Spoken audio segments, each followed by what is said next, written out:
ก็เรื่องอันว่าคำพาสนะเจ้าพระยาเจ้าสนะเจ้าชีวิตกันคืออันพี่น้องพระพุทธวัดเนาะเป็นหยังว่าเฮาชนะก็ย้อนว่าเฮาเฮือพี่เฮือน้องเฮือลูกเฮือหลานเฮือผู้หนุ่มผู้น้อย เวลาเขาเว้านำเราน่ะเราเว้าหยังเขาเก็บข้อมูลคำเว้าอะนะข้อมูลคำเว้าของเขาอันเขาเว้าหยังออกมามันต่ำหรือว่ามันผิดหรือว่าเขาสุบยูไปทางที่บ่ดีอะบ่นั้นบ่อนจะได้เงินนำคนมีเงินน่ะแต่พวกเจ้าตัวแหย่เฮาคือพวกเจ้าเซตมาจังซั่นจังนี้พวกเจ้าอยากรู้เนาะอยากรู้เฮาสิตอบจั่งใดอะนะเฮาสิตัวแหย่เฮาจะเว้านำเราแบบใด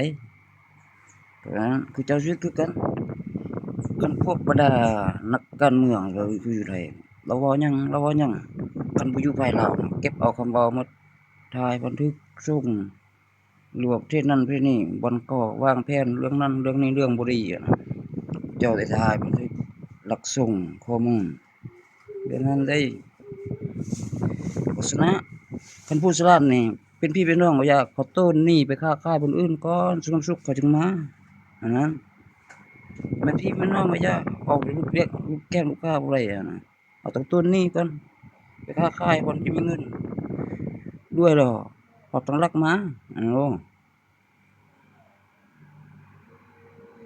ตะกี้สนะแบบนี้ก็คือเขาวางแผนอยู่บ้านพู้นแหล้ว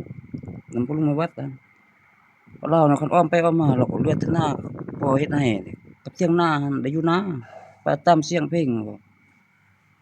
เพราะว่าเราสุกอยู่เฮาไปเราสุกอยู่อยู่บ้านเฮ็ดไร่เฮ็ดนาแม่นยังเราว่ารวยแต่ว่าเราสุกอยู่ว่าตัวเองอยู่บ้านอันนั้นเราก็เฮ็ดอันอยู่บ้านเขาติดตามเฮ็ดหยัง